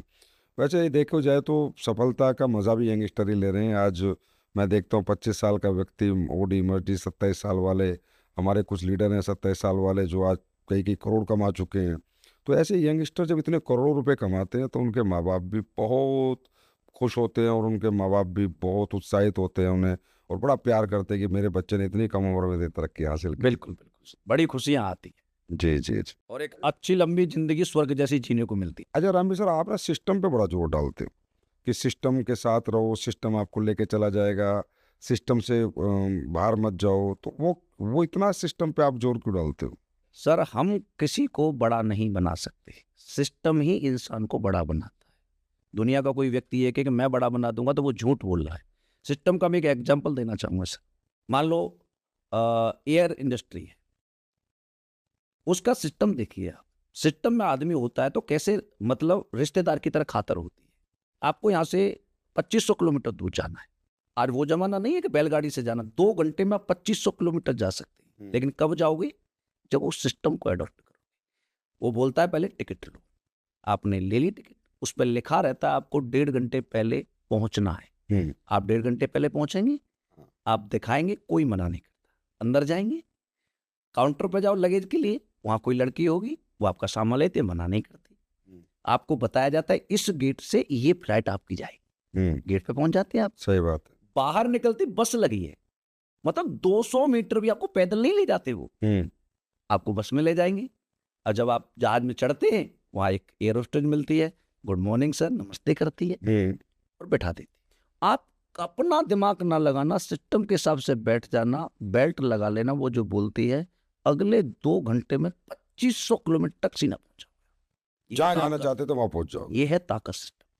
मतलब आप अगले 2 घंटे में आपने पूरा सिस्टम फॉलो किया तो जो आपकी मंजिल थी वो मंजिल आपको अगले 2 घंटे में मिलेगी, जबकि आपने ना प्लेन चलाया, ना आप टिकट काउंटर पे थे, ना आप बस चला रहे थे। एक सिस्टम था जो आपने फॉलो किया और वो आपको आपकी मंजिल पे पहुंचा देता है। क्योंकि आपका हर ट्रेनिंग में, हर स्पीच में सबसे ज़्यादा जोर होता है सिस्टम के ऊपर। सिस्टम फॉलो करो, सिस्टम से बात। बहुत बढ़िया आपने एग्जाम्पल से समझाया, मैं भी समझाऊँ मुझे। और जो सिस्टम फॉलो नहीं करते, अब इसी को देख लो आप, हाँ, 1.5 घंटे पहले बुलाया था, आप 1.5 घंटे बाद जाना, आपको गेट में घुसने देगा? नहीं सॉरी सर, फ्लाइट उड़ गई। नहीं आप घुसना। आंदोलन कर लेना, फोन करवा लेना, रिश्वत दे लेना, हंगामा कर लेना, गेट में नहीं घुसने देता आपको। और ऐसे लोग हैं, सिस्टम नहीं मानते और सक्सेस होना चाहते। कैसे कैसे आपकी यात्रा पूरी होगी, कैसे आपकी मंजिल मिलेगी? लेकिन जो आदमी सिस्टम में होता है वो कहीं भी पहुंच सकता तो आपके हिसाब से डायरेक्ट सेलिंग में सिस्टम के एजुकेशन का कितना महत्व है? है। सर बहुत महत्व है। और ऐसा नहीं है कि डायरेक्ट सेलिंग नहीं है, दुनिया का कोई भी ऑर्गेनाइजेशन बिना सिस्टम के चलता ही नहीं। ऐसा नहीं है पढ़ाई वाला ही। आप बताइए, कोई पहलवान बनता है तो 5 साल अखाड़े की पढ़ाई करता है या नहीं करता? करता है। उसका जो कोच बताता है करता है या नहीं करता? आप क्रिकेट में चले जाओ, 10 साल बच्चा कोच के हिसाब से पढ़ाई करता है, किताब नहीं है पढ़ता है। चाहे आप किसी भी फील्ड में सक्सेस होना चाहते हैं तो उस सिस्टम को एडॉप्ट करना पड़ेगा और उसके द्वारा बताए हुए ज्ञान को हमें एडॉप्ट करना पड़ेगा। चाहे वो MBBS हो, इंजीनियर हो, पहलवान हो, क्रिकेटर हो, सिंगर हो, बॉलीवुड में हो, सभी को 5 साल 10 साल सिस्टम में रहना पड़ता है और उसकी पढ़ाई पढ़नी पड़ती है। तो सक्सेस के लिए मोटिवेशन जरूरी है, एजुकेशन? मोटिवेशन तो स्टार्टिंग है सर। हम किसी को देख के इंस्पायर हो सकते हैं मोटिवेशन से। तो कि एक बाइक होती है, उसमें किक मार दो तो वो स्टार्ट हो गई। अब स्टार्ट हो गई, दौड़ेगी कब? दौड़ेगी जब जब उसमें गियर डलेगा। और गियर कौन डालता है? जिसको गियर डालना आता है और चलाना आता है, यानी एजुकेटेड है। गाड़ी को वही ले जा सकता है जो एजुकेटेड है। और आपको पता है मोटिवेशन तो एक बार का होता है और एजुकेशन जो होती है वो परमानेंट होती है। मेरी एक ट्रेनिंग है, उसमें मैंने बताया है कि अगर किसी व्यक्ति को सक्सेस होना है तो सबसे पहले होता है मोटिवेशन, कि वो किसी एक पर्सनैलिटी से इंस्पायर होता है कि मैं ये बनना चाहता हूँ। फिर होता है एजुकेशन, फिर होता है पैशन, फिर होता है पेशेंस और फिर होता है डायरेक्शन। बिल्कुल सर। अगर एक व्यक्ति ये 5 चीज़ों को फॉलो कर ले, कि वो मोटिवेट हो गया, फिर पैशनेट हो जाए, एजुकेशन ले ले, किसी भी फील्ड में जो उसका गुरु बताए अगर वो करता रहे तो कोई रोक नहीं सकता।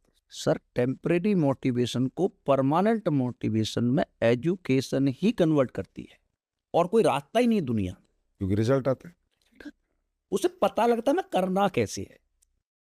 मतलब एजुकेशन के बिना डायरेक्ट सेलिंग ना करें। कभी नहीं हो सकता। अगर आपको डायरेक्ट सेलिंग करनी है तो आप आए, पहले सिस्टम की एजुकेशन ले, पूरा एजुकेट करें अपने आप को काबिल बनाए, फिर ही डायरेक्ट सेलिंग करें। मोटिवेशन से डायरेक्ट सेलिंग लंबी नहीं होगी, नहीं हो सकता। बड़ी सफलता नहीं मिलेगी।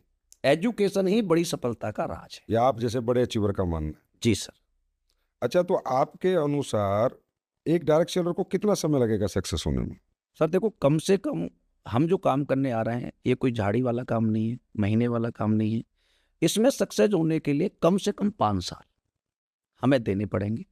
क्योंकि कोई आदमी होटल बनाता है, अब होटल बनाता है तो 1,000 करोड़ रुपए लगाता है, 2-3-4 साल बनने में लगते हैं, 2 साल का बैकअप रखता है और अपने 2 साल कम से कम अपने पैसे से होटल को चलाता है और उसके बाद में वो कमा के देता है। तो सेम सिस्टम यहाँ है, आप भी यहाँ मालिक बनना है, आपको अपना नेटवर्क बनाना है, तो आपको 5 साल कम से कम यहाँ पर देना पड़ेगा। 5 साल के बाद आपका बिजनेस आपका जब साथ देगा, आपको कमा के देगा, आपके साथ नेटवर्क बनेगा। 5 साल तक तो लोग टिकते नहीं है ना। बोला यार आ ही नहीं रहा, पैसा ही नहीं आ रहा। वो पहले महीने इतना नहीं आया, दूसरे महीने नहीं आया, 6 महीने हो गए यार।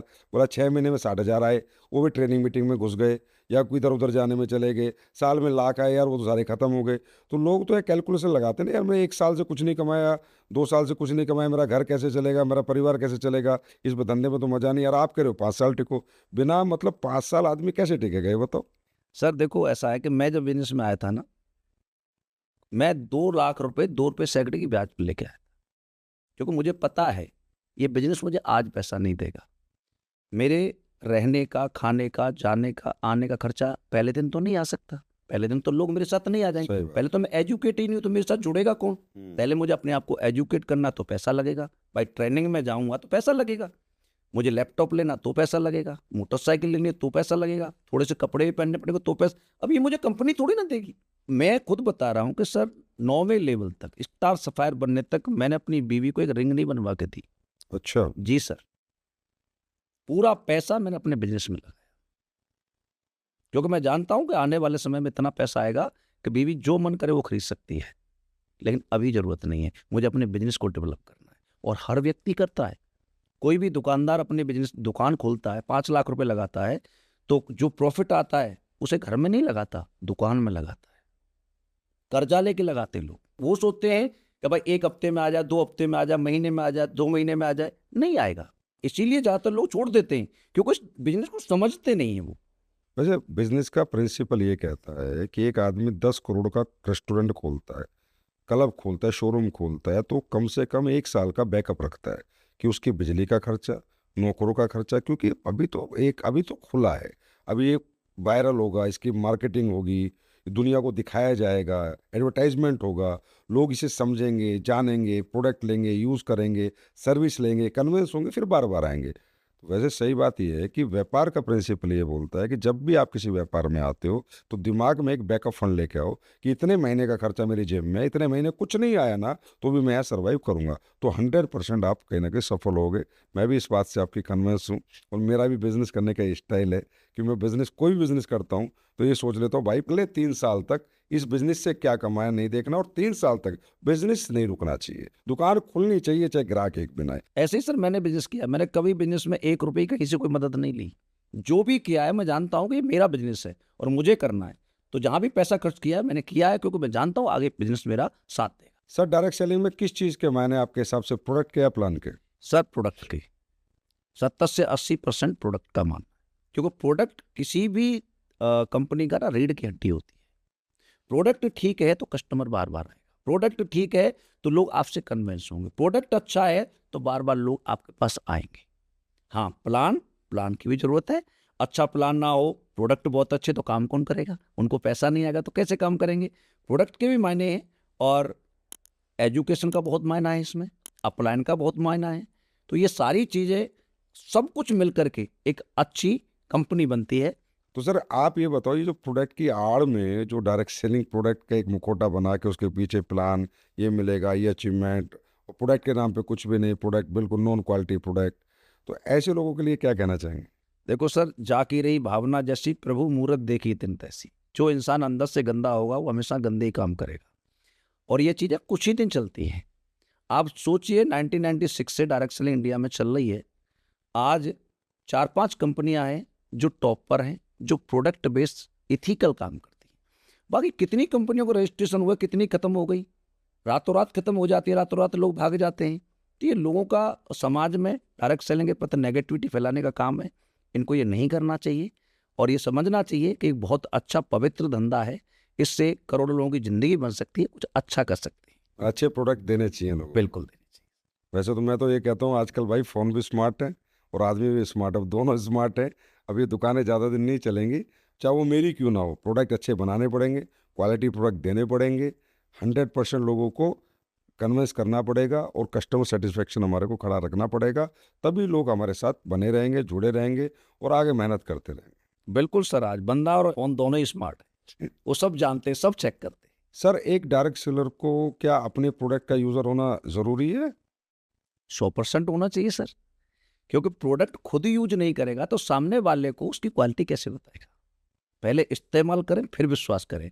जब हम किसी चीज़ को खुद यूज कर लेते हैं ना, तो कॉन्फिडेंस लेवल बहुत आता डायरेक्ट सेलर को ऐसा लगता है कि भाई अपलाइन मुझे कह रहा है कि प्रोडक्ट खरीद, घर में तेरे कंपनी के मसाले होने चाहिए, साबुन होने चाहिए, तेल होना चाहिए, तो अपलाइन कहीं ना कहीं मेरे से एसपी क्रिएट कर रहा है। क्या ऐसा है अपलाइन? इसलिए बोलते हैं कि हर एक डाउनलाइन को, मेरी हर एक डायरेक्ट सेलर जो हमारे नेटवर्क है सबको 100% अपने कंपनी के प्रोडक्ट का यूज़र होना चाहिए, इसलिए बोलते हैं कि उनके एसपी इकट्ठे हो, इसके पीछे और कोई कारण है?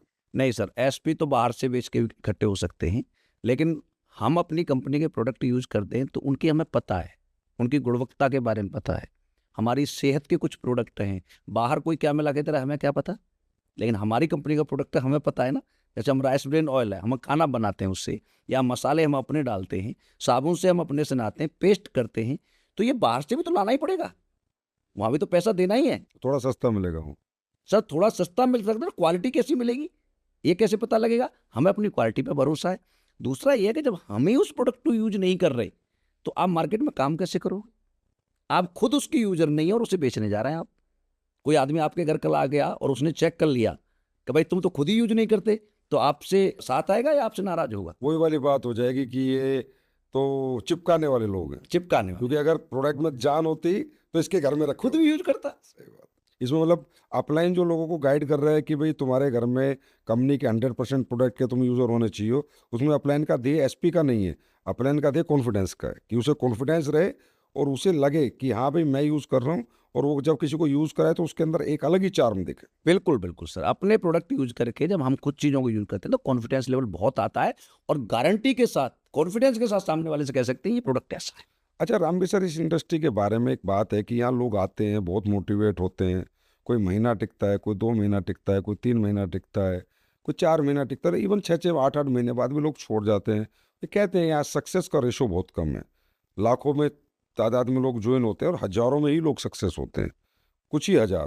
तो ऐसा क्यों है? आज की इस इंडस्ट्री में ऐसी क्या, मतलब ऐसी कौन सी नेगेटिव चीज़ है कि इतने लाखों लोग आए और फिर सक्सेस बहुत थोड़े से हो?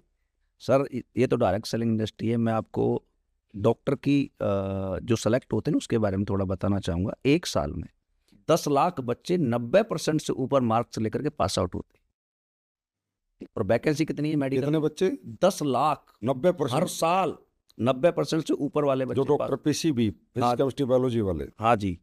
और वो बच्चे अप्लाई करते हैं डॉक्टर के लिए, वैकेंसी है ज़्यादा से ज़्यादा 6 से 7 हज़ार या 10 हज़ार। 1% सिलेक्शन 90% से ऊपर वाले बच्चों का हो पाएगा, औरों की तो बात ही छोड़ दीजिए। 90% ऊपर वालों को? हाँ जी। हमारी इंडस्ट्री कैसी है? जहां पर कोई एजुकेशन नहीं पूछता, कोई जात नहीं पूछता, कोई धर्म नहीं पूछता, कोई जेंडर नहीं पूछता, हाइट नहीं पूछता, वेट नहीं पूछता। यहाँ जो लोग आते हैं, सबसे बड़ी बात है कि इनके खानदान में किसी ने ये काम किया नहीं और ये उम्मीद करते हैं कि आते ही पैसा आ जाए, महीने में आ जाए, 2 महीने में आ जाए। तो वो उस बिजनेस को समझ नहीं पाते, धंधे को नहीं समझ पाते। जब टीम बनने वाली होती है, एक आध दो आदमी साथ में आते हैं तो खुद बैठ जाते हैं, सिस्टम में नहीं आते। ट्रेनिंग होगी उसमें बुलाने पर नहीं आएंगे, फिर कहते हैं हमारा चेक नहीं बनना। उनकी कंप्लेंट ज़्यादा रहती है और काम कम रहता है। इसकी वजह से लोग इसको छोड़ के जाते हैं। अच्छा रामबी सर, आप क्या एंजॉय करते हो यहाँ पर? एक तो आता है आपको चेक आता है, हर वीकली चेक आता है, और मंथली इनकम आती है, रैंक की इनकम, और एक आप जब कहीं जाते हो तो हजारों लाखों लोगों की भीड़ होती है, आपके लिए ताली बजाती है, फूल बरसाती है, रामबीर सर जिंदाबाद। मतलब क्या एंजॉय करते हो? पैसे को ज़्यादा एंजॉय करते हो, पब्लिक के जो दिए हुए प्यार को, जो रिगार्ड मिल रहा है, किसको ज़्यादा एंजॉय करते हो? सर पैसा कभी भी इंस्पायर नहीं करता। पैसे का कभी भी चेक आया मेरा बड़ा, मैंने कभी डीपी पे नहीं लगाया, लेकिन जब भी मेरे गले में माला डली ना, मैंने अपनी डीपी पक्का चेंज की। अच्छा। जो प्यार होता है ना लोगों का, तालियां होती हैं, जो फूल वर्षा होती है, उससे जो इंस्पिरेशन मिलती है, उससे जो अंदर वो आता है जुनून, वो पैसे से कभी नहीं आता, प्यार से आता है सर। मतलब आपने कभी सोचा था कि इतने हजारों लाखों लोग मेरे फॉलोअर होंगे? कभी जिंदगी में नहीं सोचा सर। एक फौज का मामूली सा क्लर्क, और आज उसके सोशल मीडिया प्लेटफॉर्म पे भी 1 मिलियन से ज़्यादा फॉलोअर है, और वैसे भी वो कहीं जाता है तो भी हजारों लाखों लोगों की भीड़ इकट्ठी होती है। कैसा लगता होगा उस समय? सर मैं सच बता रहा हूँ, मैं तो आज की डेट में तो मैं इसी के लिए काम करता हूँ, क्योंकि 18 साल 20 साल मैंने नौकरी की है आर्मी में, कभी किसी ने फूल नहीं दिया, और आज फूलों में तुलता रहता हूँ जहाँ भी जाता हूँ। तो ये जो मुझे याद है कि मेरे गले में पहले दिन माला डली थी ना, वो माला मुझे आज भी याद है। वो जो सम्मान था ना, उस सम्मान ने मुझे आज तक कभी नेगेटिव होने ही नहीं दिया, और मैं जीता हूं तो लोगों के लिए। आज काम उनके साथ मैं 10 घंटे करूं, 15 घंटे करूं, मैं 3-3, साढ़े 3-3, 4-4 घंटे की सेमिनार लेता हूं खड़े होकर स्टेज पर, मुझे कभी थकान नहीं हुई आता। मैं इंजॉय करता हूं जिंदगी को सबसे ज्यादा। डायरेक्ट सेलिंग वैसे एंजॉय का ही बिजनेस है, मतलब देखा जाए तो पैसे के साथ साथ यहाँ बहुत इंजॉयमेंट मिलता है। इतने लाखों लोगों से जानकारी, हर शहर में हमारे लोग, हर देश विदेश की यात्राएं लोगों के साथ, इतने सारे रिलेशंस डेवलप हो जाते हैं जो एक व्यक्ति अरबों खरबों की दौलत कमा के भी ये रिलेशनशिप डेवलप नहीं कर सकता। अच्छा रामवीर सर, ये बताइए कि डायरेक्ट सेलिंग में जैसे आपने बताया कि लोग जो है एजुकेशन नहीं लेते, सिस्टम में नहीं आते, तो इनके लिए कोई अच्छा मैसेज दीजिए ना कि भाई ये क्या करें कि यहाँ पर फेलियर रेशो कम हो और सफल ज़्यादा हो जाए। मैं इसके लिए सर एक ही बात कहना चाहूँगा, जब भी कोई इंसान डायरेक्ट सेलिंग को ज्वाइन करे, पहले से समझे, इस प्लान को समझे, एजुकेशन ले। क्योंकि एजुकेशन एक ऐसा पार्ट है, कोई डॉक्टर बनने का निर्णय लेता है, तो फिर उसे एक टीचर बताता है कि डॉक्टर बनने के लिए क्या-क्या करना है। जब उसे क्या पता लग जाता है, तो फिर वो कभी नेगेटिव नहीं होता, कभी छोड़ता नहीं। ऐसे ही पहलवान बनना है, 4 बजे रोज जगना है, तो उसे जो क्या है उसका व्हाई जो है वो क्लियर पहले करना चाहिए काम करने से पहले। और जो पहले उस सेक्टर में कामयाब हुए हैं, उन लोगों की बातों को अपने पिता की बातें समझ करके ग्रहण करना चाहिए, क्योंकि इस संसार में उसके पिता के बाद वो जो व्यक्ति बता रहा है वही उसका सबसे बड़ा शुभचिंतक है। मुझे ऐसे समझ आ रहा है कि सिस्टम के फॉलोअर बनो, अपलाइन के फॉलोअर बनो, सिर्फ फॉलोअर बनो। बस। और जब तक बड़े ना बन जाओ, लीडर बनने की कोशिश मत करो, फॉलोअर ही बने रहो। फॉलोअर जब तक रहोगे कामयाब होते रहोगे, जिस दिन लीडर बनने की कोशिश करोगे कामयाबी दूर जाती चली जाएगी। देखो सर, आपने देखा होगा सबसे बड़ी फॉलोवर होती है भेड़।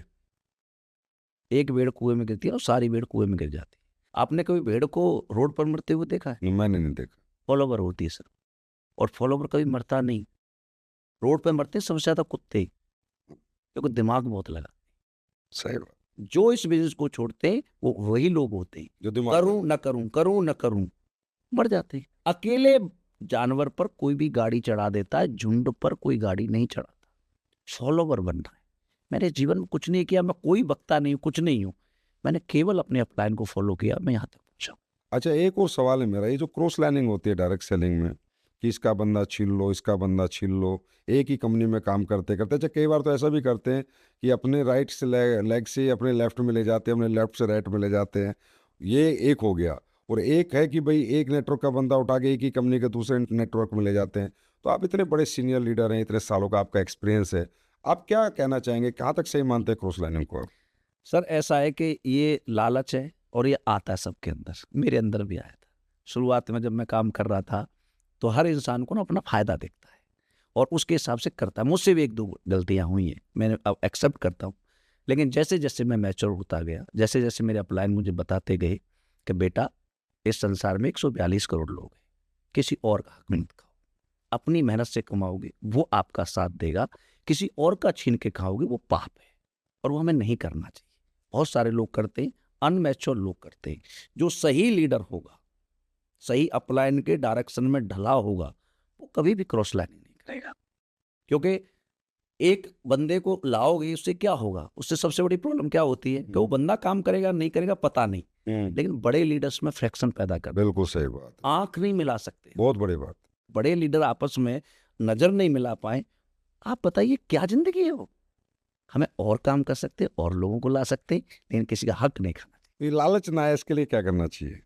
लालच ना आए इसके लिए हमें एक ही काम करना चाहिए। एक तो कंपनी के रूल सख्त होने चाहिए कि कोई क्रॉस लाइनिंग करता है तो उस पर पक्का कड़ा वाला शिकंजा कसा जाना चाहिए, वार्निंग देनी चाहिए, और उसके बावजूद नहीं मानता है तो उसकी आईडी को ब्लॉक कर देना चाहिए। देखो, मैं क्रॉस लाइनिंग के हमेशा खिलाफ रहा हूँ, और मुझे ऐसा लगता है कि हम किसी का हक क्यों खाए।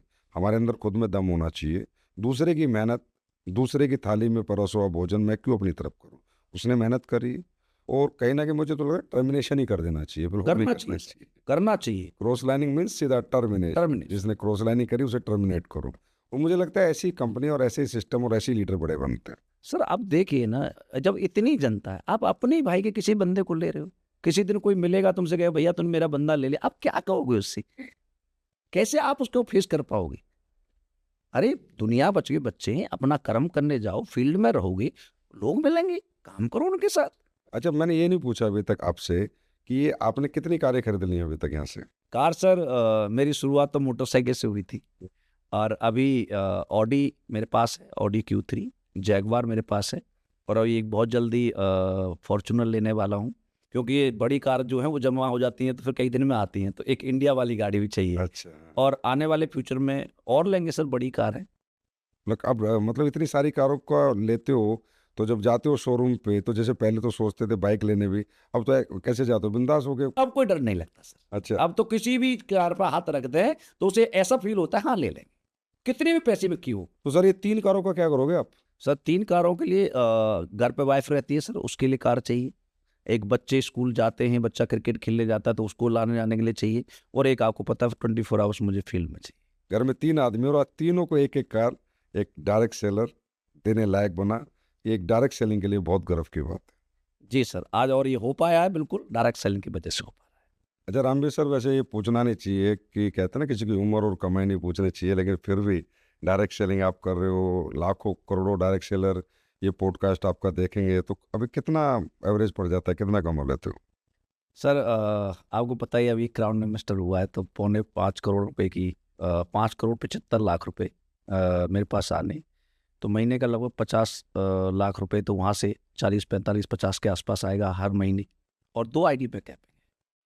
तो आप देख सकते हैं कि 45 से 50 लाख रुपए महीने की इनकम आज मेरी यहाँ से होती है। आपके 2 आईडी पे कैपिंग है, जी सर। लोगों की एक आईडी पे नहीं लगती। सर वो घर से नहीं निकलते, मार्केट 142 करोड़ का है, 2 आईडी के 4 आईडी पे कैपिंग लग सकती है। आदमी करने वाला होना चाहिए, प्यार करने वाला होना चाहिए, लोगों को प्लान करने वाला होना चाहिए, मेहनत करने वाला होना चाहिए। तो एवरेज 45 से 50 लाख रुपए में महीने यहाँ से मेरी इनकम। अच्छा ये बताओ कि अभी मन नहीं करता है, बस बहुत हो गया, अब रुक जाते हैं, अब थोड़ा आराम करते हैं, और अब तो बेटी यूएस पढ़ने चली गई, 3 3 4 4 गाड़ियाँ हो गई, 6.25 करोड़ का ये चेक भी बन गया, टीम भी बहुत बड़ी है, सारे आगे भी लेवल धीरे धीरे होते ही रहेंगे, तो रुकने का मन नहीं करता कि भाई आराम करते हैं, चलो अब तो बहुत मेहनत कर ली पिछले 2008 जैसे आपने बस 16 साल हो गए लगे हुए। सर एक्चुअली मेरा घर में मन नहीं लगता, और फील्ड में जब रहता हूँ तो मैं बड़ा खुश रहता हूँ। अच्छा, उसका कारण है कि बड़ी मुश्किल से मौका मिला है पैसा कमाने का, और मैं इसे गंवाना नहीं चाहता। कितना कमाना चाहोगे? मैं सर, मेरी कोई लिमिट नहीं है, मैं आपको सच बता रहा हूँ, आखिरी सांस तक मेरे पास जितना काम होगा ना उतना करूँगा, क्योंकि परमात्मा ने गरीब मुझे पैदा जरूर किया है। भगवान का धन्यवाद हमेशा मैं इसी बात से करता हूँ कि अमीर जो होते हैं उन पर भगवान की कम कृपा होती है, गरीब जो होते हैं उन्हें हीरो बनने का मौका परमात्मा देता है, और हमें दिया है। मैं चाहूँगा अपने जीवन में जब इस दुनिया से जाऊँ तो कम से कम 10,000 करोड़ का मालिक हूँ।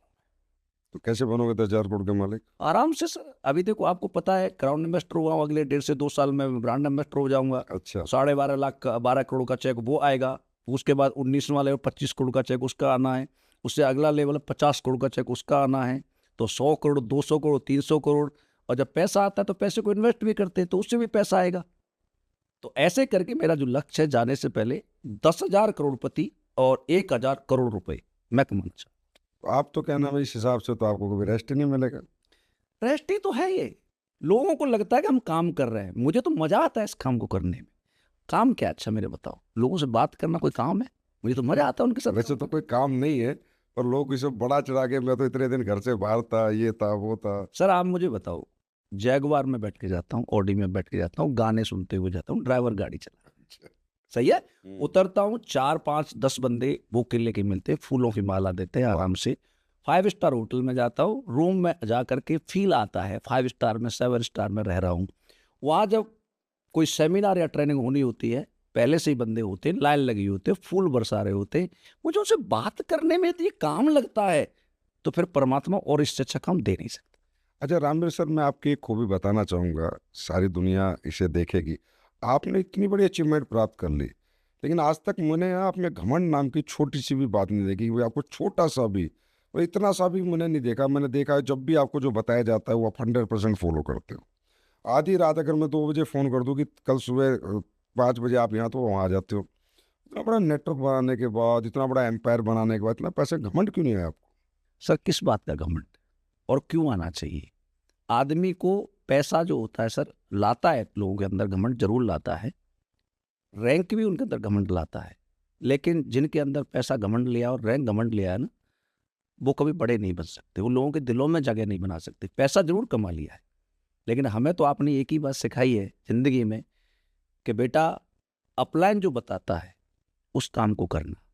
अब मान लो मैंने पैसा कमाया, मैं मेरी मर्जी से भी लगा सकता था पैसे को, लेकिन मैंने कभी नहीं लगाया। क्यों नहीं लगाया? उसका रीजन है कि मेरा अपलाइन 1 रुपये से कंपनी शुरू करके आज 5,000 करोड़ कंपनी के मालिक हैं, तो मुझसे ज्यादा जानते होंगे या कम? ज्यादा जानते होंगे। वो मेरा भला चाहेंगे या बुरा? भला चाहेंगे।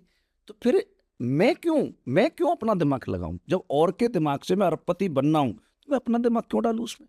मुझे डालना ही नहीं चाहिए। और कुछ लोग डालते हैं। मैं उन्हें सलाह देना चाहूँगा, ज़िंदगी में बड़ा बनना है तो जो आपका प्लान है ना, उससे कोई भी बात कभी छुपाना मत लाए। हाँ, वैसे आपने जो भी कुछ लिया, खरीदा, जो कमाया, जहाँ भी खरीदा, प्लॉट खरीदा, लैंड खरीदा, तो मुझे ज़रूर बताइए सर, ये लूँ या ना लूँ? ये बात तो है। ये बात तो मैं आपकी 100% इस पॉडकास्ट में बिल्कुल एकदम सत्यता के साथ कहूँगा कि आपने 1 रुपए की इन्वेस्टमेंट मुझे बताए बिना कि अपने अप्लायंसेस शेयर किए मैंने आज तक नहीं की। इसके लिए यही आपको ग्रेट बनाती है, यही इतनी बड़ी पर्सनैलिटी जो आप बने हो, इतने कम समय में जो ये मुकाम हासिल करा है, ये ग्रेटनेस ही है आपकी, जो आज आप यहाँ हो और इससे भी बहुत आगे जाओगे। जो आपने कहा सब होगा अगर आप इसी तरह रहे, क्योंकि इंसान को कहते कभी भी घमंड नहीं आना चाहिए, क्योंकि ज़मीन से जुड़ा हुआ आदमी हमेशा बड़ा बनता है, और जो आदमी ज़मीन से नहीं जुड़ा होता ऊपर देखता है ठोकर खा के जरूर कभी ना कभी गिरता है, किसी समझदार व्यक्ति ने किया। तो रामवीर सर, एक आखिरी बात मैं आपसे और पूछना चाहूँगा, उसके बाद एक रैपिड फायर राउंड हम करेंगे। अब आप इतने बड़े मुकाम पे पहुँचे, 2 कमरों के घर से 5,000 से 50 लाख महीने का सफ़र, 2 कमरों के घर से आज जयपुर जैसे बड़े शहर में बड़ा पेंट हाउस, दुनिया भर के प्लॉट, लैंड, इन्वेस्टमेंट, शॉप्स, ये अचीवमेंट आपके पापा ने देखी? मेरे जीवन का सबसे बड़ा दुख यही है कि मेरे पापा नहीं देख पाए।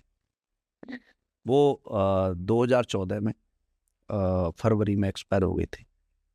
वो इन चीज़ों को नहीं देख पाए। मेरी माँ ने ज़रूर देखा है। तो आपकी माँ ने देखा अपने बेटे को कामयाब होते हुए? हाँ, मेरी माँ ने सब कुछ देखा है। पेंट हाउस में रह के गई हैं मेरी माँ। जब उनका मन यहाँ नहीं किया तो मैंने अपने गांव में उनके लिए अलग से घर बनवाया, एसी लगवाया। तो गाँव में भी घर बनाया? हाँ, मैंने बनाया उनके लिए, क्योंकि हमारा पैसा हमारे माँ बाप के काम नहीं आया तो पैसा किस बात का। जहाँ भी हमारी माँ रही अच्छी रही। जो भी मैंने किया, अपने माँ बाप, पापा तो थे नहीं। हाँ, जब मैं आर्मी में रहता था मेरे साथ रहते थे, लेकिन वो ये चीज़ देख नहीं पाई। ये मेरे जीवन का जहाँ भी होंगे तारा बन के देख रहे होंगे। मैंने घर में फ़ोटो लगा रखी है, रोज़ आशीर्वाद लेके उनका निकलता हूँ। जहाँ भी होंगे देख रहे होंगे और आशीर्वाद देते होंगे। मैंने उनसे एक दिन कहा था, जब मैं पिछली कंपनी में था, तो मैंने कहा पापा मैं करोड़पति बनूंगा। अच्छा। तो मेरे पापा मम्मी से कह रहे थे कि देख तेरा लड़का पागल हो गया है, करोड़पति बनने की बात कर रहा है। और मेरे कान में आके बोले तेरे बाप ने भी कभी कमाया तो तू कमाएगा। अच्छा। लेकिन आज वो सारा सपना साकार हो गया है। शायद आज होते तो बहुत खुश होते। ये मुझे दुख है, वो नहीं देख पाए। लेकिन फिर भी कहीं ना कहीं रामवीर जी देख ही रहे होंगे, कम से कम आपकी माँ ने तो ये सारे सुख देखे, आपको कामयाब होते हुए देखा, और पिताजी का भी आशीर्वाद है जो आज आप यहाँ पहुँचे हो, उनको भी कई तारा बने हुए आपकी कामयाबी देख रहे होंगे। अच्छा, वैसे गाँव में जाते हो, जो आजकल आप गाड़ियाँ लेके बड़ी बड़ी कह रहे हो, 70 घर का हमारा गाँव है, नंगला बलराम, जो भी आपने बताया था, तो वहाँ कैसे रिएक्शन कैसा आता है आपके यार दोस्तों का, जो पुराने बचपन के मित्र थे, जो आप ही की तरह बोरी लेके स्कूल में जाते थे, वो भी मिलते होंगे, और जो आपके रिलेटिव्स हैं, रिश्तेदार हैं, कैसा आता है रिएक्शन, कैसा आता है? रिएक्शन सर मिला जुला है। ज़्यादातर लोग तो जलते हैं। अच्छा जी। गांव में तो ये भी कहते हैं लोग कि किराए की गाड़ी ले आया हो। अच्छा, किराए की हाँ, गाड़ी ये भी कई बार कहा है किराए की लाया होगा, इसके पास कहाँ से आया, ये कहाँ से ला सकता है। लेकिन जो रियलिटी में जानते हैं वो अपने होते हैं, कुछ खुश भी होते हैं। रिश्तेदार भी बहुत सारे जलते हैं। कई लोग हैं, नाम नहीं लेना चाहूँगा, जिन्होंने बड़ी उल्टी सीधी बातें की। 2 नंबर का काम करते हैं, किसी दिन जेल में होंगे, ऐसा पैसा कैसे आ सकता है, हमने भी बहुत पढ़ाई की है, ऐसे नौकरी छोड़ दी, रोड पे आ जाएगा, बड़ा आसमान में उड़ रहा है। बहुत सारी बातें लोगों को। उनको जवाब तो मिल गया होगा पर। हाँ, पर मेरे को आपने एक बात सिखाई है, जिंदगी में कभी किसी से बहस मत कर। कभी लाइफ में मैंने किसी से बहस नहीं की। पैर छूने वाला व्यक्ति है पैर छूता हूँ, हाथ मिलाने वाला हाथ मिलाता हूँ, गले मिलने वाला गले मिलता और बस कामयाब होकर दिख, हूँ। बस मेरा यही फंडा है। गांव में कोई भी मिलता है ना, कामयाबी से जवाब देना। हाँ, अभी भी लोग कहे तू क्या जानता है, मैं कि मैं जानता ही नहीं। उनसे क्या बहस करूं। भाई हैं, परिवार के, चाचा ताऊ के, गांव के, उनकी गलती नहीं है। शायद उनकी जगह मैं होता तो मैं भी ऐसे ही कह रहा होता। तो वैसे अभी गर्व महसूस होता होगा गाँव जाते होगे तो? बहुत गर्व महसूस होता। आसपास के गाँव में इतनी अचीवमेंट बहुत कम लोगों के पास होगी मेरे हिसाब से। किसी के पास नहीं है सर। पूरे डिस्ट्रिक्ट अलीगढ़ में मैं पहला व्यक्ति हूँ जिसने 2 गाड़ियां हैं मेरे पास, ऑडियो जैगवार। किसी के पास नहीं। अब तीसरी भी आ रही है। तीसरी भी आ तो जाएगी। बहुत मजा आया आपके साथ बात करके। अब एक रैपिड फायर राउंड और हम करेंगे। तो बताइए सर, आपकी ड्रीम कार कौन सी है? कार तो हम कोई भी ले सकते हैं। आज पैसा इतना है कि आने वाले समय में जिस पे हाथ रखेंगे वो कार हम ले लेंगे। फिर भी कोई ड्रीम कार? Rolls Royce. आपका फेवरेट टूरिस्ट स्पॉट क्या है? Sir Dubai. दुबई में बार बार जाना पसंद करता हूँ। आपका फेवरेट कवि कौन है? सर कुमार विश्वास। हाँ बिल्कुल, आप उसके जैसे ही गाते हैं। Favourite actor? Amitabh Bachchan. Favourite actress? Madhuri Dixit. खाने में क्या अच्छा लगता है? सर खाने में मुझे दाल चावल बहुत बढ़िया लगते हैं। किस देश में घूमने का सपना है आपका? Sir Venice. खेलना क्या पसंद करते हैं? Sir cricket. Favourite singer? मेरा फेवरेट सिंगर कुमार सानू। तो रामवीर सर, आप लीडिंग लीडर पॉडकास्ट में आए। आज हमें बहुत सारी ऐसी बात जानने को मिली जो हम भी नहीं जानते थे। बहुत कुछ आपसे सीखने को भी मिला है और मुझे पता है इस पॉडकास्ट को जो भी कोई देखेगा उसको बहुत सीखने को मिलेगा और बहुत प्रेरणा मिलेगी। तो दोस्तों, ये पॉडकास्ट आप ज़रूर देखना, कमेंट्स करना और अपने सभी दोस्तों के साथ शेयर करना। बहुत प्रेरणादायक स्टोरी है रामवीर सर की। तो रामवीर सर, आप हमारे पास आए, आपने समय दिया, इसके लिए बहुत बहुत धन्यवाद आपका। Thank you so much sir कि मैं इस काबिल बनाया आपने मुझे कि मैं आपके पास आ पाया और आपने मेरा इंटरव्यू लिया। इससे बड़ी गर्व की बात मेरे लिए कोई नहीं है कि जो कुछ मैं बनाऊँ आपकी वजह से बनाऊँ और आज आप मेरे बारे में जान रहे हैं, ये मेरे लिए सबसे गौरवशाली पल है। Thank you so much. आप हमेशा अपना आशीर्वाद बनाए। बहुत बहुत धन्यवाद सर।